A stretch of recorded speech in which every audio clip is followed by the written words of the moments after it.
Good afternoon. Hope you're all well. So where am I at the moment?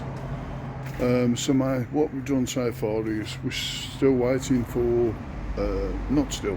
Luke's still got quite a bit of stuff on, so obviously he's commissioning a couple of ponds already that he's doing. So obviously these will be fitted in between. But I'll show you what I've been up to. So that area now has been dug out. It's not much, 6 foot by 6, but obviously that's got to be whacker plated down. It's all going to be level.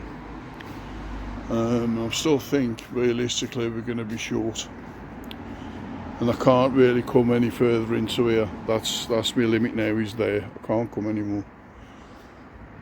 And then realistically, what I've got to try and do,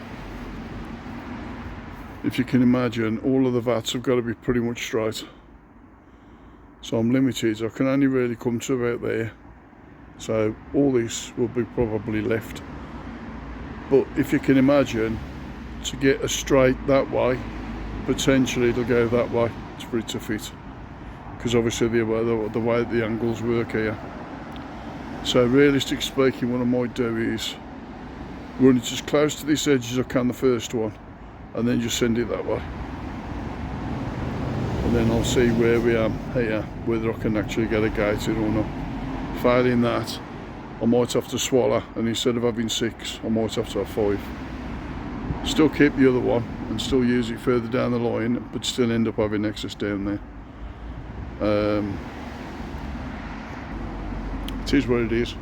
I mean, originally, like I said, I was going to have 6. But I think it's realistically now it's going to be 4. But another idea that I've had coming to my head now as well is possibly a little bit further down the line, looking at putting up a go drop as well, using 4x4 posts, 3 metre high, and then do exactly the same as what I've done on the seating area. That's what I'm thinking about doing down there, to be honest with you. So that's what I'm looking at here. I'm just tidying up at the moment today. Dave's popping over right later on today to drop the whacker plate off. So what I'm going to do is, because we've got a bomb hole that's been created now in the koi house, which is a bit of a nightmare. So if you can imagine, as you walk in through the patio door on the koi house, directly in front there's now like a dip, which can be a bit of a trip hazard, to be honest. So what we've done is utilised the soil from out of the hole and some of the gravel. We put that up the top to fill in the hole, and then what we're going to do is when the whacker plate comes in, we'll use that over the 2 days to whacker plate this down, and then also whacker plate the koi house down as well. And then maybe run the whacker plate up and down the entire koi house just to get nice and level again. Because obviously it's soil that's underneath it, and obviously water underneath it moves and creates undulations. So that's where we are at the moment. All the fish from Robuston are all under treatment. Been under treatment now just over a week. Give us like a little bit of sunny stock in here. And obviously what I normally do as well this time of the year, because obviously everything's being heated now. So I'll just sit down. Everything's all heated. So obviously because it's heated, parasites could break out at any stage. So what I do is a preventative, and it is only a preventative, but I still do it. I turn everything green. So obviously you can see down there all the fish are happy. They're eating, they're stonking now, they're man. Bearing in mind, some of them, when we first had them, were 7 cm. So obviously there's 10 7s in there as well. There's all sorts in there, to be fair. So these are going to be eating out around 22 to 23 degrees all over the winter. And then I'll say all over the winter. I'll turn all of the heating off in February, basically in the winter. Just slug monks. So All slug marks. All good. Mind you, I've got slug marks all over the floor as well. So top tip that I was given by Cooper was put a trail of soil all the way around. Soil? Salt. Put a trail of salt all the way around. So basically what happens is when the slugs and snails get in, they just dry out through the salt. So yeah, so what I'm doing now is I'm just going to keep keeping a bit of a blog on for the time being. And then when I get the next bit done, I'll add that to this, and then the next bit I'll add that to this, and the next bit and I'll add that to that. And then hopefully by the time we've got this finished, this video, we'll have a couple of ads in so I can play about with them. So until then, I'll catch you later. Okay, so good afternoon. So I can't stop. It's no matter of stopping. Some stuff I can do and some stuff I can't do. And what stuff I can't do, but just ask Teresa and Teresa sort it out. Sugar, I'll do it. So, show you where I am at the moment. All that's been whacker plated down, and we'll just put some gravel down just to make it look a little bit more aesthetically pleasing while we're waiting for the vats to come, because it did look a bit of a shithole, to be honest with you. And that isn't the kind of thing that I'm trying to show here. Although I hate winter over here. So one of the biggest problems at Westcroft Koi, or here in general, is it looks really nice in the summer, but it looks absolutely shit in the winter. But well, no, everybody else does as well. Teresa decided, I'll show you, she used the whacker plates on here as well.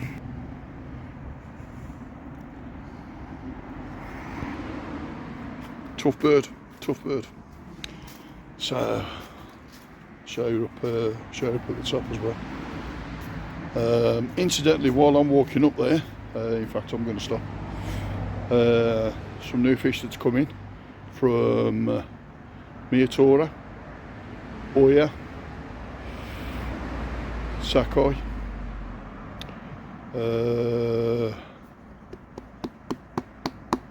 Akawa.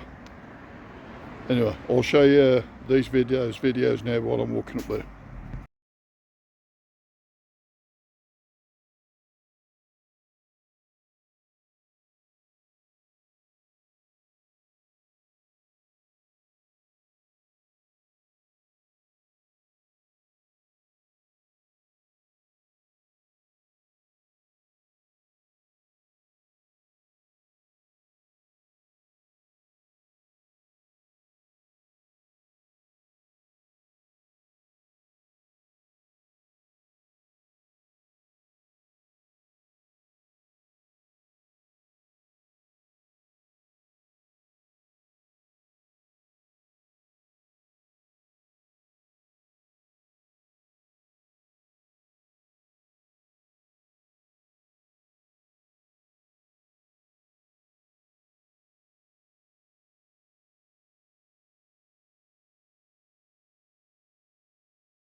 So yeah, so there you are with them. Nice. I'll show you this as well. There you go, nice and level. That was where the bomb hole was there. So basically as you walked in, you straight in the bomb hole. So just to make it safe, a little bit better. So that's what we've done. So I don't know whether you've noticed, but every time Dave comes, he's feeding the fishing pond through. Show these looking stunning now. Obviously they're in treatment, obviously. These are about another, I don't know, another 2 weeks I think, give or take a little bit. Obviously that's my filter fish there. So these will be available in the next couple of weeks. Obviously these are at ambient temperature, so as a result of that I'll do that with them. But these will go back on heat last week in November, so they'll go on heat last week in November. Let me just get some food. Just bear with me a sec. So what we get, I'm gonna show you these. Now bearing in mind, every time Dave comes up here to feed them, sometimes they come up, sometimes they don't. These get fed every 2 hours, so I'll just show you where we are now.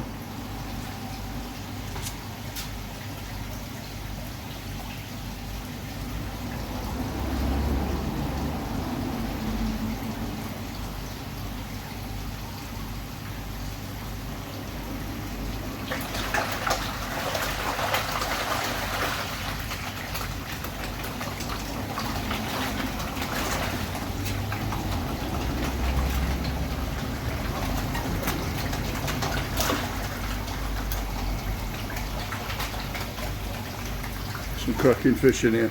The biggest problem is they're very, very aggressive eaters. Even though I'm feeding them every 2 hours, the feed went in 20 minutes ago, so that just says it all. So that just says it all, doesn't it? So yeah, so I'm glad. In fact, I'll show you now. You can see, obviously, yeah. Zoom that out a little bit. There's a couple of still little high spots there, but I'd rather keep them high spots. The simple reason is that was where the bomb hole was, and I'd rather have it safe than not safe. So basically what I wanted to do is get this video wrapped up for this.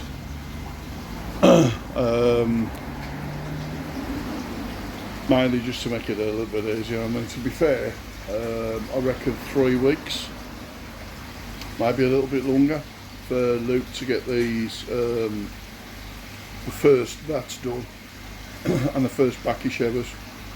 So I'll put another video out when they come out, but obviously I didn't put a video out for a couple of weeks, so I'll put this out just to show you where we are at the moment. I have decided that I am going to be selling up to the back end of November. So I'll still be selling ambient stuff up until the back end of November. Weather's still nice at the moment. I mean, currently it's 14 degrees. It's currently, just bear me a second, in the koi house. You'd be surprised in the koi house. Let me just show you. Maybe they can make that out.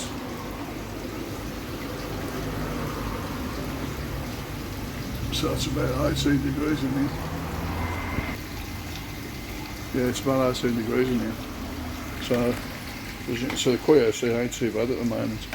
Hence why I can sell still out of here, still, for the time being. So if you're at ambient temperature, and obviously we can help you out. Obviously we will still sell heated stuff through the winter, obviously. But another thing as well is obviously because there's no vats out there now, and because I've shut down the show pond in front of the kitchen. Oh, by the way, that's what it's called now. So it's going to be the show pond now.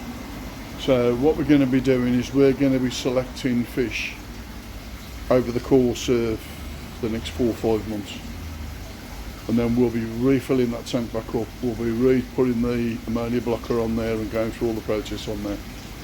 And then what we'll be doing is we'll be picking some nice fish, and then we'll be sticking them in the show pond. Those will stay in there mainly so customers can come. We'll have seats around there and a table, so you can come down, have a cup of coffee, a cup of tea while you're there. Obviously when it's a bit warmer, and you can get to look at the fish that's in the show pond, which it's sort of what Teresa wants, to be honest with you, and I ain't going to argue. So I've got a gentleman here now, so I'll catch you back in a bit. I'll see you in a bit. So yeah, so sorry about that. I just had a customer. So some people are asking on private messages, what have I got pond 3 at? Originally I had it around the 18.6 mark. I think it's a 21. Just bear me 2 seconds. We turn it round.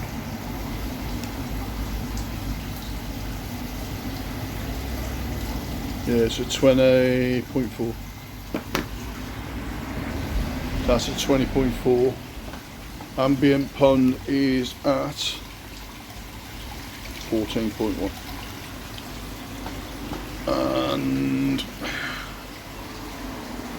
fish currently in quarantine, they are at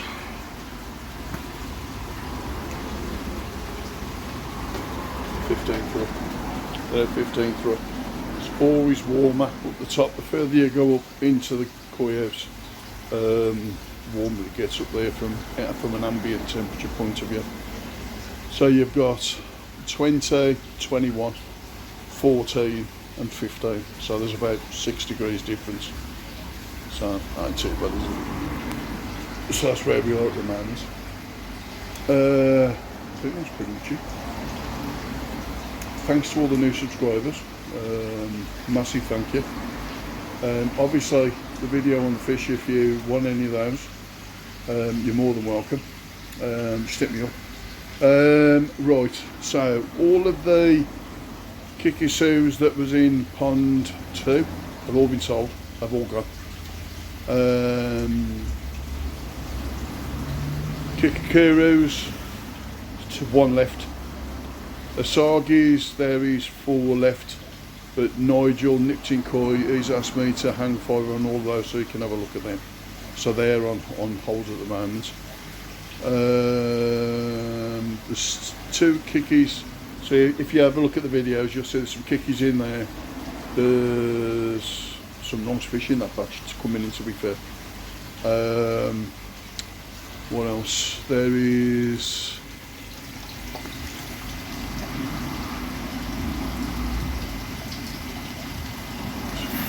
it's 2 common roos left. There's 2 of those left as well. That's it. Everything else is gone. Literally now I'm having messages as soon as I'm getting stuff coming in. Can we see what you've got? That's it. No problem at all. So normally now we have like a visiting day. So when they know when the fish come in, we'll unbox them here, and then it's a case of I want that, I want that, I want that, I want that. We've got a gentleman coming from Sussex tomorrow. We've had one come from Cambridge today, so we're getting out there a bit now. And bearing in mind we ain't doing that much in the way of advertisement really, if I'm honest. But yeah, I'm pretty much happy with what's going on at the moment. Really happy with what's going on at the moment. Obviously any money that's coming in is being spent, quite literally. It's been spent in the same day. But you know, little tiny things, it's about, again for me, it's about meeting the customer's expectation. That's important for me, because without that I ain't got nothing. And without you guys, we ain't got the channel. So I'm going to leave it at that. I'm going to take the opportunity to for you to basically take the opportunity to be so. That's absolutely crap. So I'm going to take the opportunity to leave it at that. That's what I was trying to say. Be safe. Be good to your family. We'll see you soon.